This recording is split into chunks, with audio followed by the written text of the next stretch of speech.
Hello, everyone. Today, I would like to speak about the subtle side of reality of our life in a practical way. So when we speak about spirituality, spiritual evolution, we want to evolve, we want to spiritually grow, we want to realize ourselves. We somehow still miss out on the fact that most of our lives, or the flow of life, happens on a subtle level. It is the subtle dimension that orchestrates our life and makes it happen.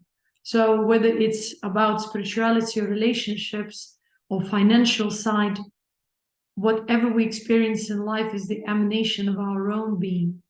So, and we need to understand how we create this flow of life.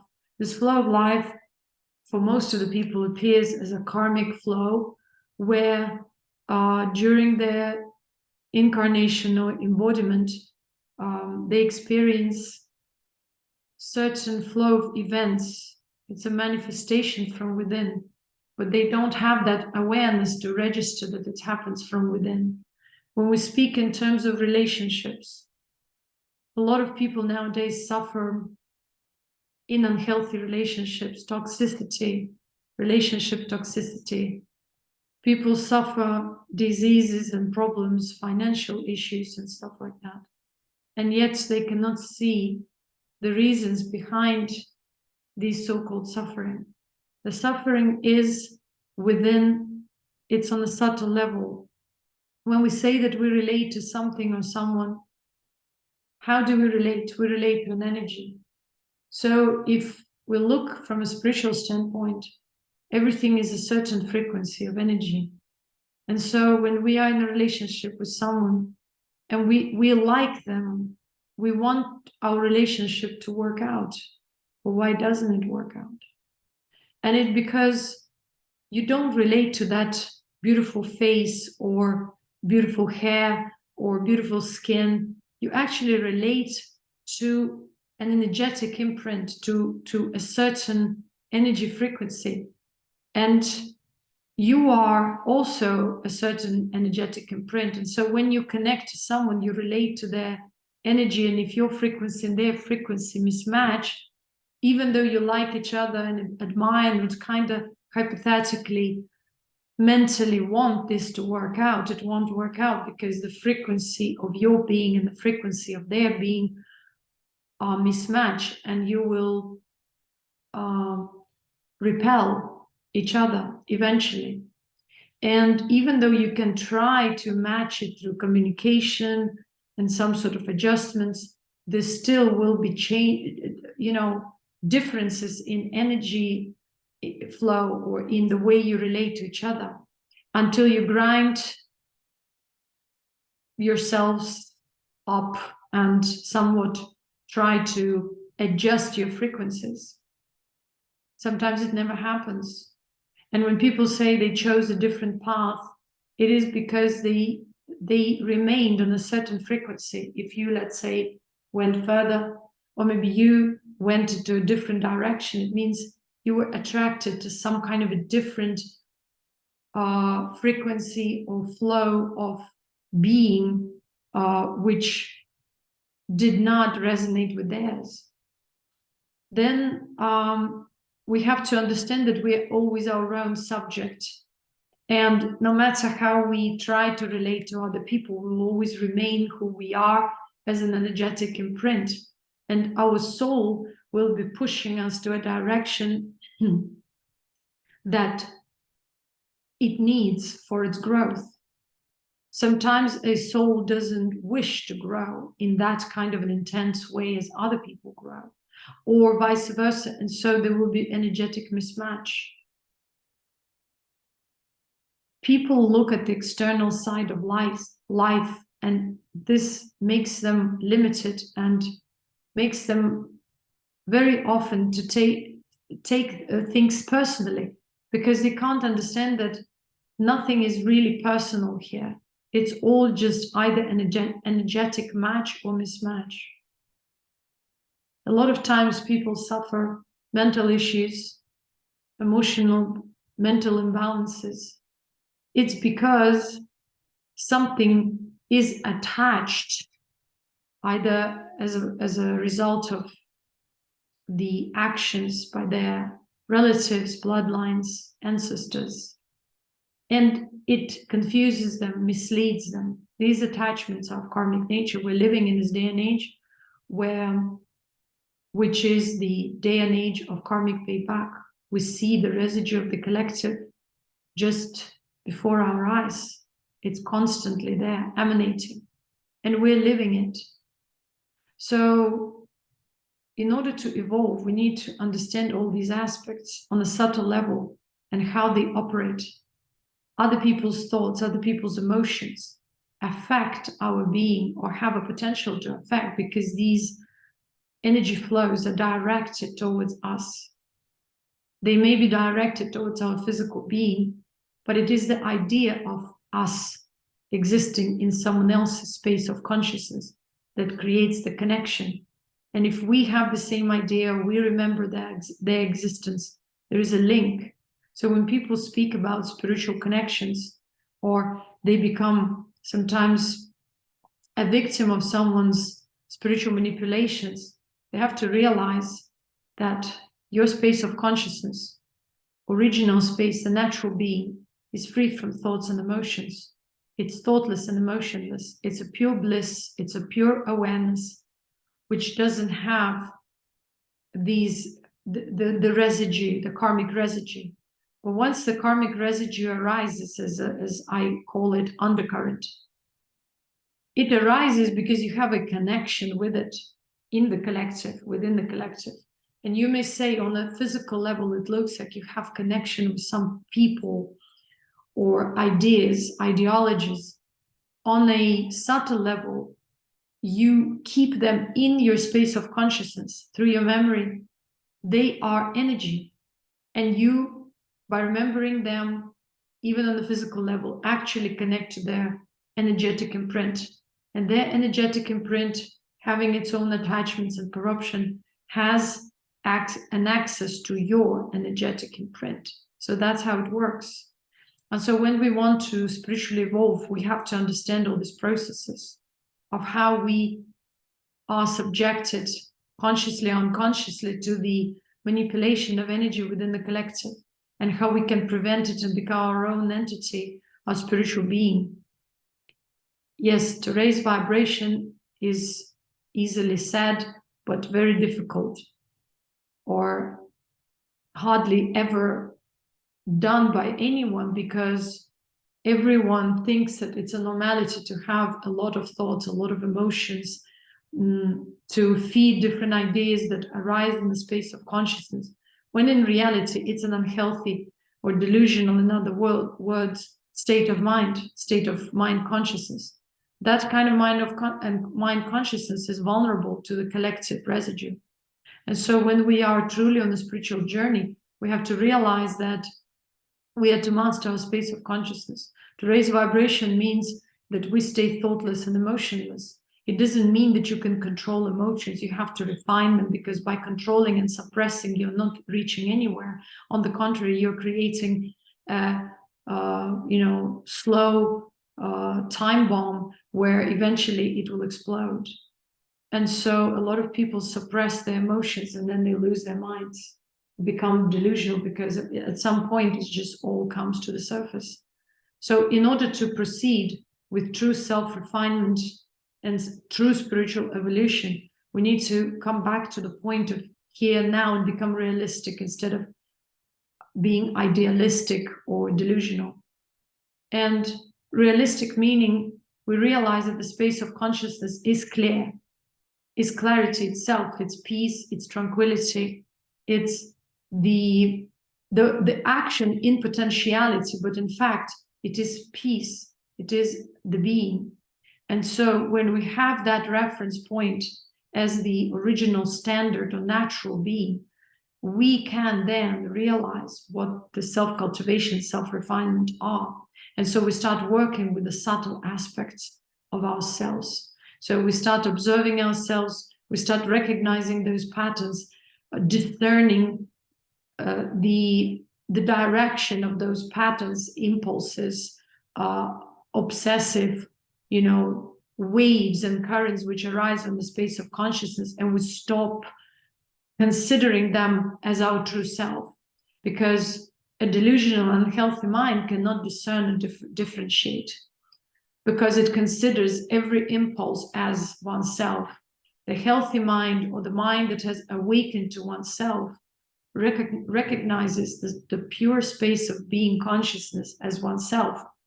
Yet one is still not refined, and so one also recognizes the unrefined residue, the undissolved or not yet dissolved aspects of reality, which sneak into the space of consciousness through the collective because of certain connections. And so one recognizes these connections on the subtle level, because people think that by removing certain people from the proximity or disconnecting physically from people, that you actually cut the cords or you dissolve the presence of these beings.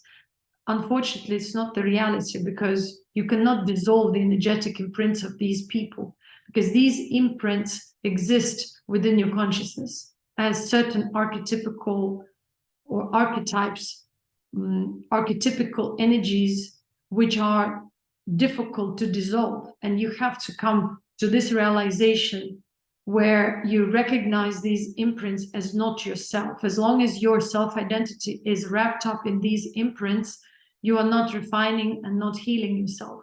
Whether you look at it as an endeavor for healing yourself mentally, emotionally, or balancing yourself, or whether you look at it as a spiritual refinement and evolution, it doesn't really matter. These are just the ideas. The main point is who you are now, here and now. And whatever you are, that emanation, that collage of feelings, emotions or lack of those, thoughts or lack of those, defines who you are. And also the ideas of what you are or other people are, ideologies, belief systems that you carry within your consciousness. So all of these are aspects of you. And these aspects come from your individual experiences, and also from the collective. That aspect of the collective you're genetically connected to or have access to. And so when we speak about interaction with people, it's mostly the interaction with the thoughts and emotions of these people rather than actual physical interactions, because our physical interactions are like facades. They're like masks behind which there's a lot of fluctuations going on that most of the people don't register, but these shadows then come after us. You can smile into someone's face and please them and do something for them, and they will smile back, but all their other thoughts that are hidden behind the mask of that smile will come and haunt you, because their true attitude to you will be trying to penetrate your energetic barrier. And maybe you had seemingly a nice time with these people, or they seem to like you while you were with them. At the end, when you leave them, you have sadness, you have some sort of feeling like you don't like them for some reason you can't explain. It's because they don't like you, or because they have negative thoughts that they haven't expressed to your face. And so when we speak about spiritual evolution, we speak about the mastery of our conscious space, because the more we master our conscious space, the healthier and more balanced we become in the physical body, because that space reflects through our energy body, our physical body. So if we have holes in our energy body and our consciousness, so our consciousness constantly drains itself through these subtle connections with people, even when we are not consciously aware of that, of the process, it still is happening. And so then our energy body feels depleted, and so our physical body starts suffering and getting imbalanced. So in this case, we're speaking about toxic relationships. And I released the video about toxic relationships, and also about spiritual wrath. When people live, for example, false spirituality, it's also because their bloodlines or ancestors have been connected for lifetimes with certain forces or energy clusters within the collective, and these energy clusters start claiming the souls that arrive through this bloodline, for example. And so people remain completely oblivious about these processes, and so they sometimes don't understand how all of a sudden they were healthy and more or less balanced, and suddenly they start, facing difficulties, or start being suddenly anxious, or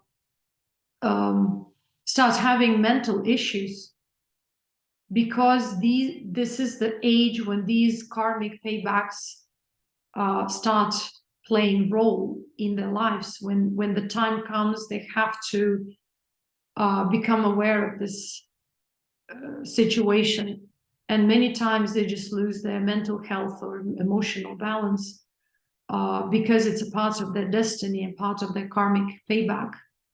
And yet, yes, it is mental situation, results in anxiety, restlessness, delusion of different degrees. But at the same time, on a subtle level, from a spiritual perspective, it's a certain attachment that activates within this space of consciousness. And some people may blame drugs or some failed relationships or some failures in their lives and say that it's because of that. These the aspects of reality that I've just named, they are the point of activation of that karmic payback. So these points of activation just allow that information to enter and come through and start operating as a karmic payback. Only that. So when a person suddenly was okay and suddenly became a schizophrenic or bipolar or borderline, there are certain aspects of reality that are caused by trauma. But again, even trauma itself is the activation. So, and sometimes when the person was not even having that trauma, but again, through the use of or abuse of drugs or alcohol in a certain period of their time, they started, being harassed by some subtle forms of energy. Let's not call them anything else than that, but subtle forms of energy or spirits, they may call them, or they see something supernatural on a subtle dimension. It is because something penetrated through the collective, through their bloodlines, that now is the time for them to experience this and to either navigate through it and heal themselves and balance and understand the meaning, or it becomes their road to demise and more suffering, because they cannot observe how with their own hands, with their own tendencies, they let these negative attachments operate through their consciousness and push them into certain behavior patterns or unhealthy pursuits in life. And so our life on the physical dimension is just a mere reflection of what is going on the collective level, behind the scenes, on the subtle level. We are that which we represent on a subtle level. And so on a subtle level, there is a constant battle. There is constant energetic need, the need for supply, where different individuals or aspects of reality within the collective are fighting for that energy, potency, and domination. And different people on the physical level just represent these collective clusters through ideologies, through belief systems, through all these different ideas that they entertain. So in a nutshell, whatever you entertain within the space of your consciousness, whatever you entertain through your existence will be valid, will be alive within your space of consciousness, and will also drain you. So if you want to preserve your life, your time, your health, and be balanced, you have to understand that the true reality of yourself is actionless, is pure stillness. And it doesn't mean that you can't act physically, but the physical action arises, first of all, on the space of consciousness, and it has to be a conscious action. not the impulse, not the being pushed to act unconsciously because of some sort of obsessive wave or addictive wave within one's consciousness. So I spoke about it in the video Movements of Consciousness, more about how it's orchestrated through your life actions and non-actions. All of these, the physical action is just a mere fraction of what's happening in your in the reality of your consciousness, or in the space of your consciousness. So what has to be mastered is not the body, but the space of consciousness. And once the space of consciousness is mastered, the physical body becomes still by default, naturally. And so one discovers the inner path of self-refinement and evolution, because one observes the ways within consciousness and tries to dissolve all these waves that arise without one's conscious involvement. They just arise on the space, and as long as they're there, it means one's mind consciousness are in an imbalanced state. They are not healthy. So if we want to become mentally, emotionally healthy and balanced, or we want to spiritually evolve, it's one and the same process. It's self-observation and understanding that all these waves, that all these impulses, all these suggestions, thought and emotional suggestions, all these stories that we entertain within our space of consciousness are all but the residue of the collective, of our ancestry, and they have little to do with our true nature, of the true self. And so when we master ourselves, we're still. If we act consciously, not by compulsion or impulse, and we are wise. Wisdom means you learn how to remain in a balanced state, when to act and when to abstain. And when we discover the stillness and establish in it, we just bathe in bliss and inner fulfillment. So we stop seeing the external projected reality for reality. We see it, we acknowledge it as the emanation of ourselves, because we only give it a meaning or bring it into a context within our mind consciousness when it's necessary. Otherwise, it's just like a scenery. And that leads to further evolution and understanding of the subtle dimension of the self, of the subtle existence of the self, and the discovery of the light essence and the cultivation. The light essence cannot be cultivated by restless, anxious minds. It can't be undiscovered. When the mind is still, the body becomes absolutely still and blissful. And only through this cultivation, one realizes the reality, the truth, and the spiritual wisdom, spiritual knowledge. Because through stillness and purity, one's frequency rises, and so one gains access to higher realms of knowledge. But to get access to higher realms of knowledge doesn't mean to become special or again connect a sense of self with that knowledge. It's just knowing and letting go. So the state of mastery is a constant being in the state of surrender, natural stillness and bliss. The unhealthy mind is constantly trying to control, lives in the state of control, because these thoughts and emotions drag one's being energetically and otherwise into different directions, dispersed, fragmented. But when one's mind is mastered and collected, one is constantly in alignment in one direction, and this direction within oneself, it's not dispersed or fragmented or directed outwards. It's directed outwards only when needed, temporarily for a short time. Thus the energy is not drained, and thus one preserves one's life. And thus this stillness and bliss and preservation, the higher frequency, in other words, becomes one's natural barrier. The barrier to protect one's own existence from the collective residue of karmic nature, from this darkness and density of reality of this day and age where we're living. And so when we speak about spiritual evolution, about different age or cycle of time, we speak about the formation of the subtle being, of the subtle body. But it's impossible until we are connected to the toxicity, to the karmic residue of the collective. That's why there's so much emphasis in true spiritual teachings on self-refinement and preparation, because preparation is this stage where we establish ourselves in the reality. We return ourselves to the reality of a natural being, which is free from thoughts and emotions, of any kind of impulses. Even if the consciousness understands that its body still needs something, needs rest or needs food or anything like that, if it's still on that level, then it provides this body. The consciousness that is refining and heading towards mastery realizes that one's body is the child. That's why in different scriptures, for example, in yogic scriptures, you see, or Hindu scriptures, you see the reference between God being a child, because it is, or the reference that there are different aspects of divinity.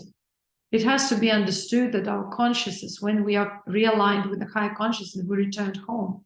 We are no longer in the childish mode, but yet our physical body becomes our very child, our temple that we have to take care of. Whether you want to call it as a temple or as a child, it doesn't really matter, because you just start being responsible. You come out of the paradigm of a victim or a savior or an aggressor or a constant complainer, pleaser, because you realize that this is a futile action, that this is a karmic residue.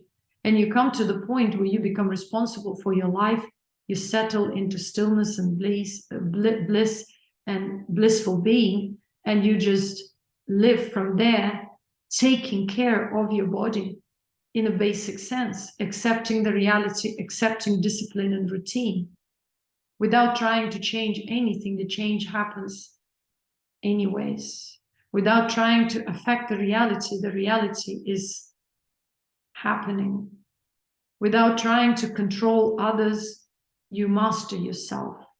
And this is the wisdom. And until we understand this, we're just in the pursuit of delusionary ideas, whether in the name of spirituality, in the name of fitness, in the name of health. There is no health without the mastery of one's consciousness. It's just a futile, because there will be still a drain of energy. Even if you eat healthily, if you lead the most healthy lifestyle, your attachments, your unhealthy, toxic situations of the past with which you're still connected mentally and energetically, toxic relationships with the primary caretakers and archetypes, your ancestral residue, these all things will be draining you. That's where the aging process will be going on, no matter what you do. Because it is the frequency of consciousness that defines who you are, not the way you look. But from the other standpoint, the way you look also defines the space of consciousness.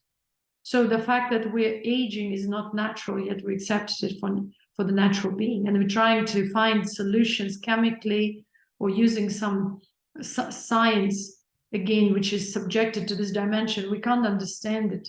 We are beyond this dimension. And this is what true spirituality is all about. We're trying to restore our true connection with our home, which is subtle, which is of a different frequency, higher frequency, the light frequency. This is not the physical light. It's the light of our higher being. And this light is the only source of inexhaustible energy. Whatever else we entertain within this projected reality is subjected to change and is limited in nature.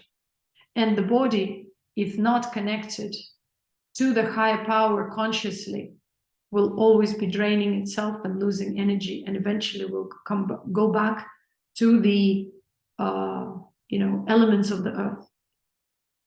So when we speak about spiritual immortality, we're speaking about subtle dimension of existence, of reality of ourselves, which can result in the physical longevity.